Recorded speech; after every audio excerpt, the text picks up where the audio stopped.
I'm Deborah. Been married to Tom for over 5 years and working at a travel company since forever, it feels like.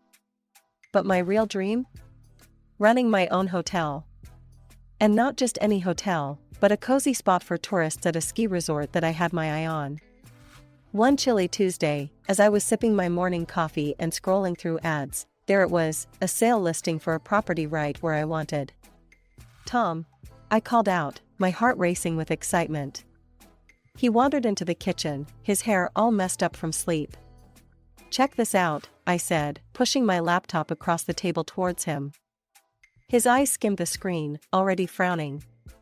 Deb, you know we can't afford this, he muttered, pushing the laptop back towards me without real enthusiasm. That's where you're wrong, I shot back, already prepared for this conversation. We can if we're smart about it. We have the savings, and I've already worked out the potential earnings in this business plan. I handed him the folder, filled with tables and forecasts. Tom leafed through it, his brow furrowing deeper with each page. This looks solid, Deb, but it's a huge risk. And you know I'm not up for running a hotel. I don't need you to run it. I just need you on board with the decision, I replied, hoping he'd see the potential. You know, I could ask my mom for the money, Tom suggested hesitantly. The thought alone made my stomach turn. No, absolutely not, I blurted out quicker than I intended. We can handle this on our own. Tom looked surprised, but nodded. Okay, it's all on you then. I'm out of the hotel business side of things. Deal, I agreed quickly, relief washing over me. I knew I could handle it, I just needed him not to fight me on it. To celebrate, I pulled out a bottle of wine from the fridge and 2 glasses. To our new adventure, I said, filling the glasses with a flourish. Tom raised his, a reluctant smile creeping onto his face. To your new adventure, he corrected, and we clinked glasses. As we sipped the wine, I couldn't help but let my excitement bubble over. Imagine it, Tom. A cozy little hotel, guests coming back all flushed from skiing, sitting by a roaring fire. With you bossing around a bunch of staff and fluffing pillows, Tom joked, but I could tell he was warming up to the idea as he saw how happy it made me. And just like that, it was settled. I was on my way to making my dream come true, no meddling mother-in-law, just me and a building waiting to be turned into the most charming little hotel by the slopes. I bought the room. It wasn't just any room, it was the beginning of my dream, a small family hotel right next to a ski resort. I had plans, big ones, to eventually buy the neighboring room and expand. But first things first, renovations. Every day after work, I'd hustle over to the site. The builders and the designer became my new evening companions. Let's keep the rustic charm but modernize where it counts, I told Sarah, my interior designer, as we walked through the empty shell that would soon be bustling with guests. Got it, boss. How about these tiles for the bathroom? She held up a sample, her eyes bright with the vision. Perfect, I nodded, scribbling notes on my clipboard. Between choosing paints and fixtures, I was neck-deep in paperwork, juggling permits and licenses like a circus act. Each night, I'd crawl back home well past midnight, my brain buzzing with plans and to-do lists. Then there was Tom. I'd get home to find dirty dishes piled high and takeout boxes littering the counter. Tom, can you help out a bit here? It's like a bomb hit this place. He'd look up from his game, surprised. But babe, you knew what this was gonna be like.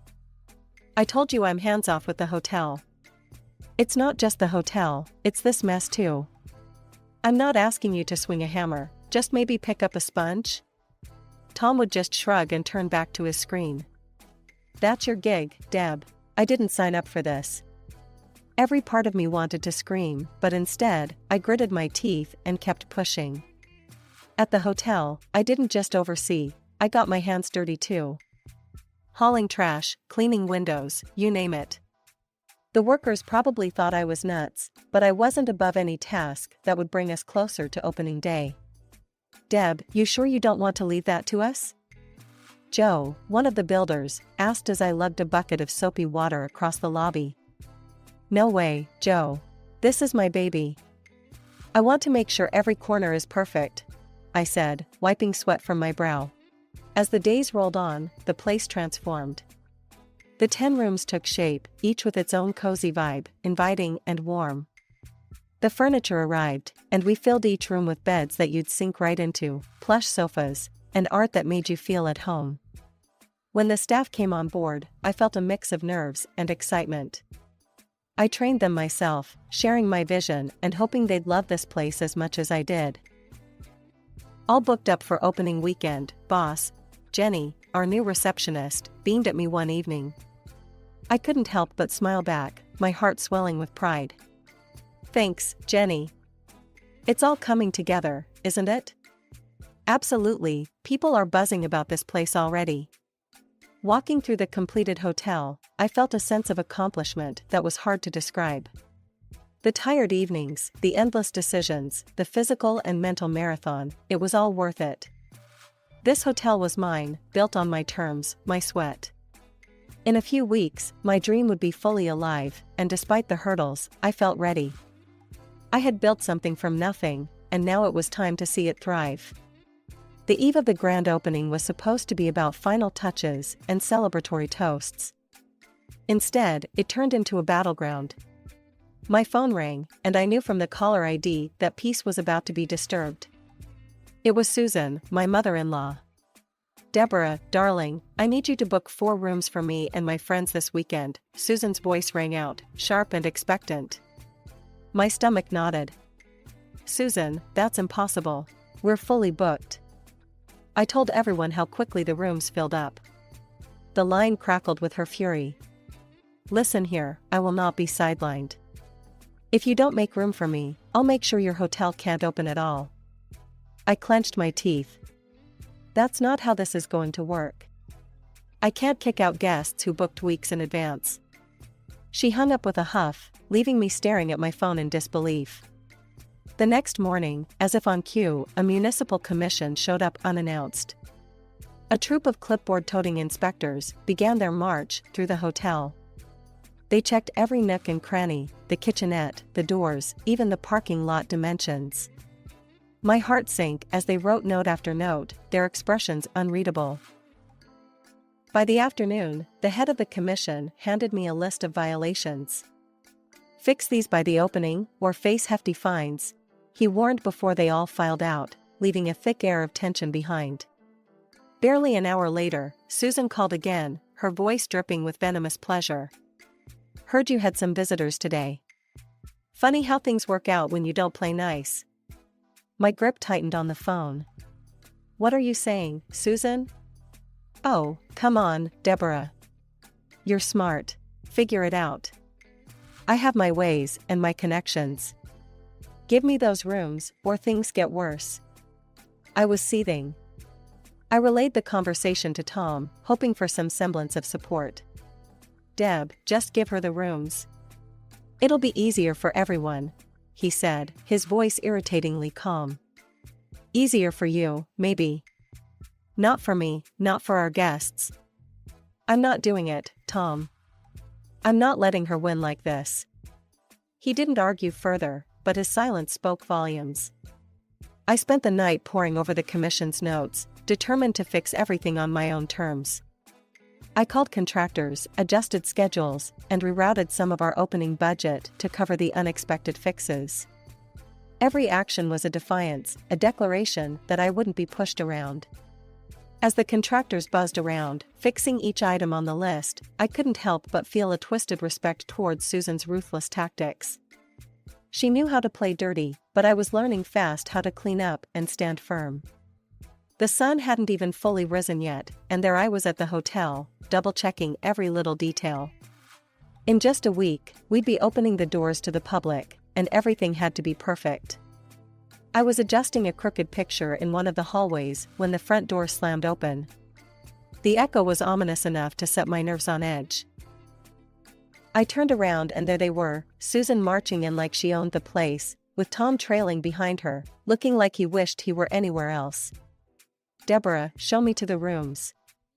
I want to choose the best one for my stay, Susan commanded, her voice cutting through the quiet morning air. I stood my ground, feeling a mix of anger and dread swirling inside. Susan, as I've told you before, we're fully booked.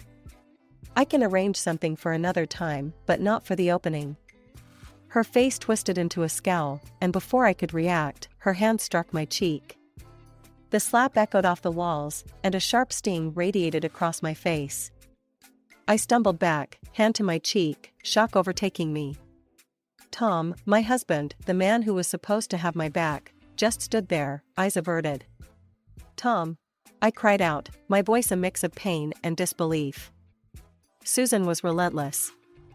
You ungrateful little thing. I've given you so much, and this is how you repay me? I helped you buy your apartment, your car, even this hotel. I demand the respect and recognition I deserve. My mind reeled. What? What money are you talking about, Tom? I turned to him, seeking some semblance of truth in his avoiding gaze. He swallowed hard, his voice barely a whisper.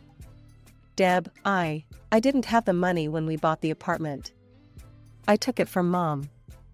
And I asked her for money for the hotel too. I thought it would help. The room spun around me as his words sank in. You used your mother's money without telling me? You lied to me? Susan smirked, a cruel satisfaction in her eyes. Yes, and now I'll make sure I get what's mine. I'll sue you for half of this hotel. It should rightfully be mine. With those harsh words, she turned on her heel and marched out, Tom following like a shadow, leaving me alone with my betrayal and a throbbing cheek. I leaned against the wall, trying to process the storm of emotions. How could Tom do this to me? How could he not only lie about the money, but let his mother attack me and not defend me? Once the initial shock had passed, anger took over. I wasn't going to let Susan destroy what I had worked so hard to build. I pulled out my phone and texted my lawyer, asking for an urgent consultation. Later that day, I received a text from Tom. Staying with Mom for now. Need some space. It wasn't unexpected, but it stung nonetheless. His absence made it clear, he was avoiding the fallout from his mother's actions and his own inaction. As I lay in bed that night, the realization that my marriage was over settled in with a deep, painful certainty. Tom had chosen his side, and it wasn't mine. The silence of the room echoed the emptiness I felt inside. But amidst the heartache, there was also a strange sense of relief. I was free from the pretense of a supportive partnership. Now, I could focus on my hotel, my dreams, without the burden of familial betrayal. The morning light was just beginning to fill the office of my lawyer, Mark. The heavy drapes parted slightly, casting long shadows across the floor. I was perched anxiously on the edge of the chair opposite his desk, recounting the latest threats from Susan and her claim on my hotel. Deborah, let's look at the facts, Mark said, flipping open the folder I had handed him. Inside were the financial documents and the prenuptial agreement Tom and I had signed before our marriage. Based on this prenup, any property registered solely in your name remains yours in the event of a divorce. I nodded, following his finger as it traced the lines of legal jargon that suddenly felt like a lifeline. And the hotel is in your name, correct? Mark confirmed, looking up. Yes, all the paperwork, the licenses, everything's under my name only. That's good. It's very unlikely Susan's contributions, if any can be legally proven, would give her a claim strong enough to override the prenup. He reassured me, his tone confident. A wave of relief washed over me, loosening the tight knot of anxiety in my chest. So, I can open the hotel without looking over my shoulder? Legally, yes. Just keep everything documented, and let's hope it doesn't come to a family showdown. Mark gave a supportive smile. The reassurance from Mark bolstered my spirits, just in time for the grand opening. The day was a whirlwind of activity. I was at the hotel early, helping Jenny prepare for the influx of guests. The lobby buzzed with excitement and nerves. It was the culmination of so much hard work and dreams. The first guests started arriving, and the day slipped into a pleasant rhythm of greetings and check-ins. That peace was shattered by a call from the front gate. Mrs. Thompson, you need to come out here, the security guard's voice crackled over the radio. What's the issue? I asked, already walking briskly towards the entrance. It's your mother-in-law. She's causing a scene at the main gate. My heart sank. Not today, I thought. As I approached, I could hear Susan's voice, loud and commanding. I am the owner of this complex. You will let my car through this instant, she demanded, gesturing wildly at the bewildered guard. Susan, this area is for official use only. Even I park in the general lot, I said firmly as I reached the heated scene. Don't be ridiculous, Deborah. I'm not lugging my bags from the parking lot. I'm staying here, and you will accommodate my needs, she snapped, her tone dripping with entitlement. With a huff, Susan yanked her bags from the trunk of her car and dropped them at my feet. You carry these to my room, she said, assuming I would relent. Instead, I stepped aside, allowing her a clear path to the reception on her own. The trolleys are by the main entrance. Feel free to use one, I suggested, gesturing towards the hotel's front doors. Susan glared at me, her face turning a shade redder. Without another word, she turned and stormed off towards the reception, leaving her bags behind. I followed at a distance, to ensure she didn't cause any further disturbances. However, as soon as Susan reached the reception desk, she erupted. I can't believe this. Deborah, you promised me rooms. Susan bellowed, slamming her hand down on the counter. Her friends, a posse of similarly stern-faced women, glared over her shoulder at Jenny, our receptionist, who looked like she wished the floor would swallow her up. Mrs. Thompson, I'm sorry, but we are fully booked. Deborah told you this multiple times, Jenny stammered, trying to maintain her professionalism despite the escalating scene. The commotion didn't go unnoticed. Guests in the lobby watched, some with raised eyebrows, others with phones poised, possibly capturing the meltdown. This is unacceptable. I'm your family. You owe me. Susan continued, her voice growing louder. It was clear she enjoyed the audience. I felt every eye in the lobby on me as I stepped forward. Susan, that's enough. You're disturbing our guests. Please, lower your voice or leave. Her eyes flashed with fury. Or what, Deborah? You'll throw out your own family? Yes, if I must. This is a business, and I will call the police if you continue to cause a scene, I warned, my voice firm, louder than I felt. The threat of police involvement seemed to take her by surprise. With a huff and a harsh, "You'll regret this," Susan stormed out, her entourage in tow. She paused at the door to throw a final glare my way. You haven't heard the last of this, she spat out, before exiting. Once they left, the lobby slowly returned to normal, and I apologized to our guests and staff, praising Jenny for handling the situation as well as she could. Despite the rocky start, the rest of the opening day went smoothly. Positive feedback from guests and a flurry of new bookings uplifted my spirits. The hotel, my dream, was finally alive with the buzz of satisfied customers and the promise of success. The following day, with the echo of Susan's threat still ringing in my ears, I called Mike, my father-in-law. I hadn't wanted to involve him, but things had gone too far. Mike, I need to talk to you about Susan. She's threatening me, and she made a scene at the hotel's opening yesterday, I explained once he picked up. Can you help me? She's out of control, and Tom isn't standing up to her. I'll do what I can. My ex-wife respects very few things, but my interference might just sway her. Hang in there, Mike promised, his tone reassuring. We ended the call, and I felt a flicker of hope. Maybe Mike could get through to her. A couple of days later, Mike called me to set up a meeting. He chose a neutral place, a quiet cafe downtown, to discuss everything. As I walked in, the sight of Tom looking anxious, Susan avoiding my eyes, and Mike's stern face set the stage for what I knew would be a decisive confrontation.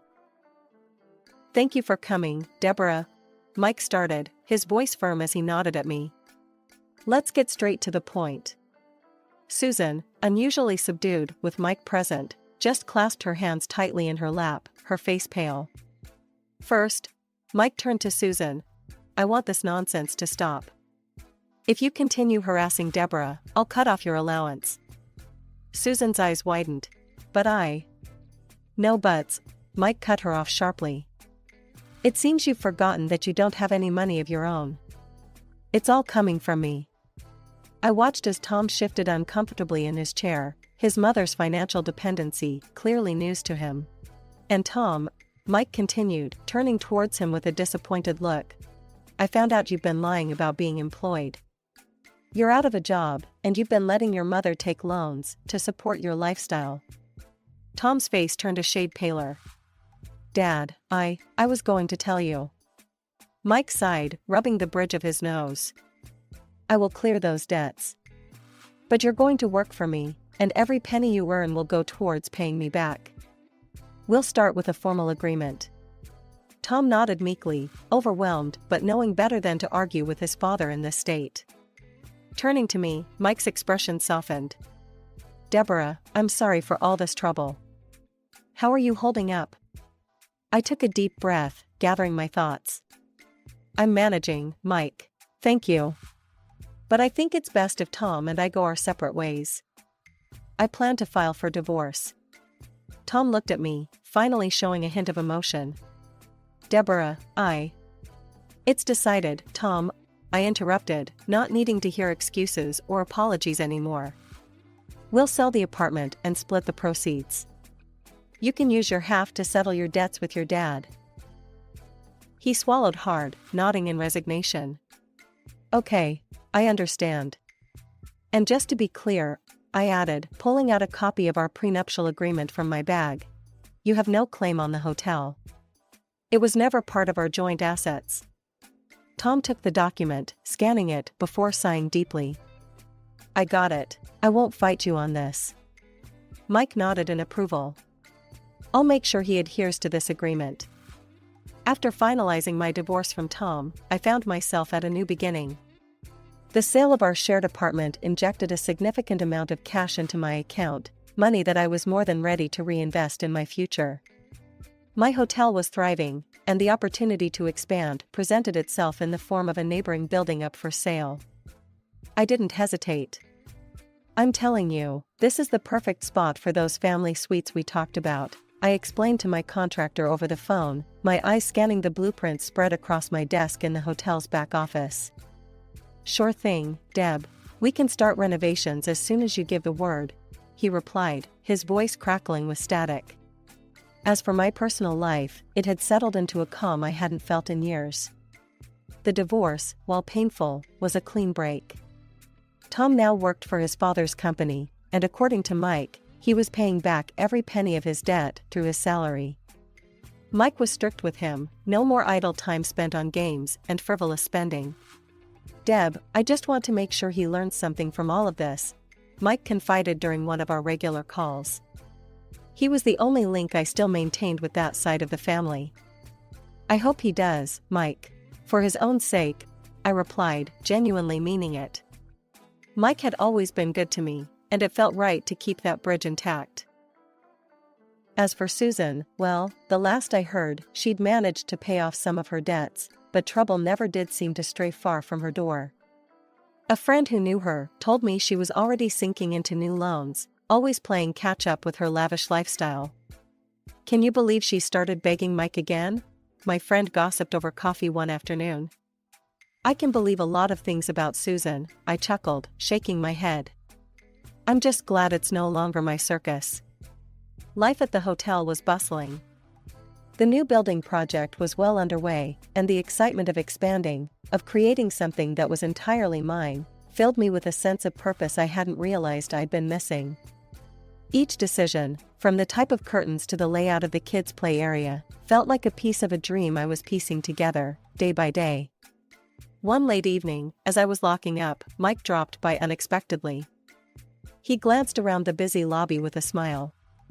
You've really made something incredible here, Deb. It feels good, building something lasting. Anyway, you're part of the reason I made it through. So, thank you. Mike waved off the thanks with a chuckle. All I did was stand back and watch you handle it all like a champ. Just make sure you keep a room available for me from time to time. You've got a lifetime pass, Mike, I assured him, and we both laughed, the sound echoing slightly in the quieting hall. As he left, I turned back to my hotel, the lights of the lobby casting a warm glow through the darkness. It was more than just a building, it was a testament to a journey of growth, of battles fought and won, and the promise of new adventures just around the corner.